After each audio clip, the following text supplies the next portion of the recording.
السلام عليكم ورحمة الله وبركاته. ازيكم حبايبي؟ عاملين ايه؟ يا رب تكونوا بألف خير يا رب.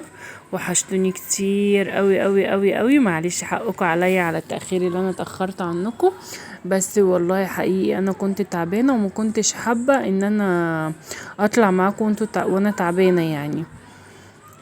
بصوا هنا انا كنت بصور معاكم في مولد النبي. بص حلويات مولد النبي اهوت. انا نزلت اشتريها. آه بصوا ما كناش عارفين نمشي، مش عارفين نروح في حته. بصوا البازار عامل ازاي، كان زحمه جدا والاسعار بصراحه يعني حلوه خالص. بصوا يعني اللي هو انا هقول لكم الاسعار، اللي هو العلف واللي هو الفوليه والفستقيه والبندقيه والكلام دوت. كانت ب80، مع انها يعني السنه اللي فاتت كانت ب40. ملبن الحبل كان ب170، السنة اللي فاتت كان ب100. في اختلاف اسعار. اللي هي الدومية واللي هو الملبن الاحمر والحاجات ديت اللي هي بالمكسرات يعني، مش بالسوداني، بالبندق والكلام دوت، عاملة 120. السنة اللي فاتت كانت عاملة 60. ففي ضعف اسعار وفي اختلاف اسعار. بس يعني الحمد لله على كل حال. اهوت. فاحنا بص انا كده وصلت معاكم لغايه اخر الشارع. طب انا رحت فين؟ انت عماله ترغي وخلاص. انا هقول لكم حاضر. انا رحت باب البحر. بتنزلوا محطه الشهداء. هو جنب الفجاله يعني، الشارع دوت جنب الفجاله. بص انا وصلت لغايه اخر الشارع. حتى العلب ديت اللي هي بتتباع في السوبر ماركت فيها اروحات وحاجات اهي. بصوا كده، بصوا وصلت معاكم لحد اخر الشارع. بس الاسعار كلها واحده. هنا بيبيعوا لب برضو، بس بصراحة ما عجبنيش يعني. انا دقته كنت ناوية اشتري بس ما عجبنيش خالص، طعمه مش حلو. وهنا بصوا الاروحات اهيت جوه وكده. انتوا بتلاقوا فيه كل حاجة. عموما هو دوت اصلا مفتوح طول السنة يعني. في يعني في خلال السنة، ايام السنة العادية بيبيعوا مستحضرات الحلويات، كريم شانتيه، كاكاو خام، مستحضرات الحلويات. وطول وفي المواسم يعني دخلت رمضان بتلاقي المكسرات برضو عارضينها، والبلح والحاجات ديت. في مولد النبي برضو ايه، بتلاقوا فيها الحلويات. هو بصراحة يعني والاسعار مختلفة تماما عن ايا كان المكان يعني المنطقة اللي انت ساكنة فيها، بيبقى في اختلاف اسعار. لان هم اصلا جميع المحلات اللي يعني اللي في المكان يعني انت ساكنة فيه او كده، هو بييجوا ياخدوا من عنده. فاهمين مني حاجة؟ هم بياخدوا من هنا يعني، دي الجملة بتاعتهم. فبيبقى في اختلاف اسعار سواء في الحلويات سواء في دخلة رمضان في المكسرات. بيبقى في اختلاف اسعار بجد.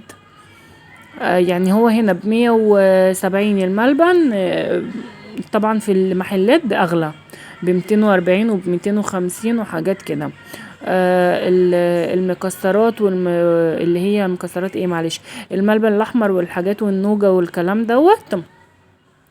عندهم ب80، اللي هي بالسوداني يعني، الملبن الاحمر اللي بالسوداني مش بالبندق. ب80 في المحلات بره ب120. يعني انا قارنت الاسعار قبل ما اطلع معاكم عشان قلت اعرفكم برضو. معلش لو الفيديو نزل لكم متاخر، بس والله يعني غصب عني لاني كنت تعبانه جدا. بس انا حبيت اقول لكم الاسعار. انا كان نفسي انزل معاكم يعني انزله لكم من بدري شويه عشان خاطر تعرفوا فرق الاسعار. بس عامه اللي برضو جاب بيعوضها في مره تاني. والمواسم جايه كتير، وانا قلت لكم ان هم طول السنه شغالين.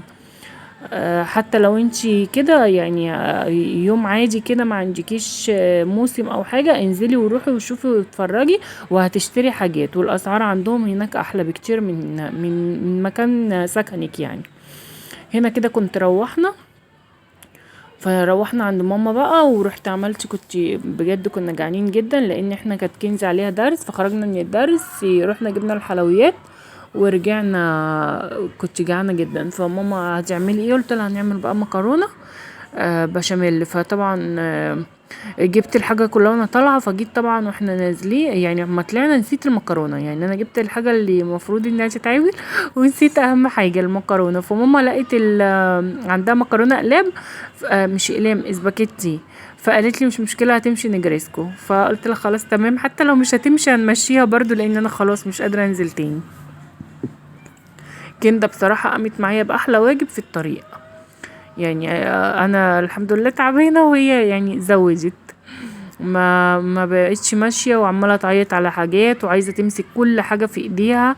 ومشكله ان هي اصلا ما بتعرفش تمشي لوحدها، محال بقى انتوا شايله حاجه او ماسكه حاجه. بس فربنا يهديها يا رب. هنا هو كنت دبلنا كده البصله وحطينا عليها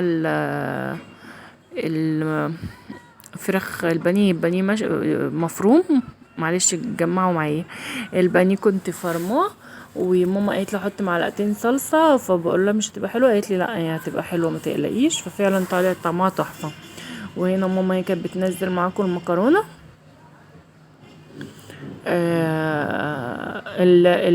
النجريسكو دوت كنت اشتراك ما بيني وما بين ماما بتعمل حاجه وانا بعمل حاجه.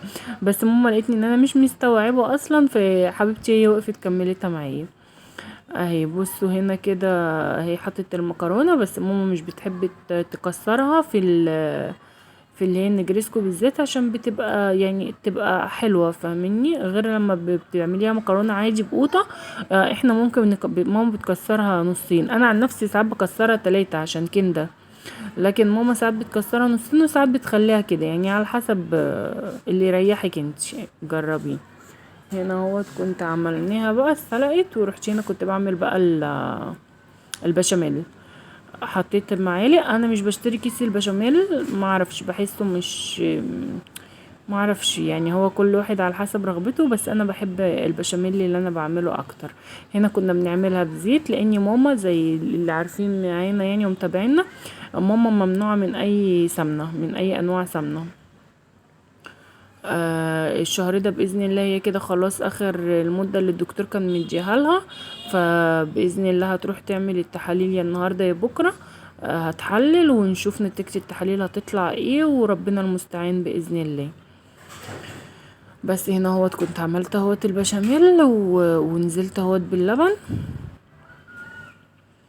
قلت يفك كده شويه كنت بفكه يعني. بصوا وانتي بتقلبي ده مع ده، في ناس ما بتحبوش، بصوا ممكن تضربيه في الخلاط، يعني ممكن تضربيه في الخلاط بيفك برضو. تضربيه بالني يعني وهو ني، تحطي الدقيق في الخلاط باللبن وبتضربيه، وبعد كده بتنزليه على النار، فبيتقل معاكي خطوه بخطوه. هنا هو كده كنت خلاص خلصت، وقلت بقى ايه خدت جزء منه عشان احطه على الوش، وباقي بقلب بيه المكرونه.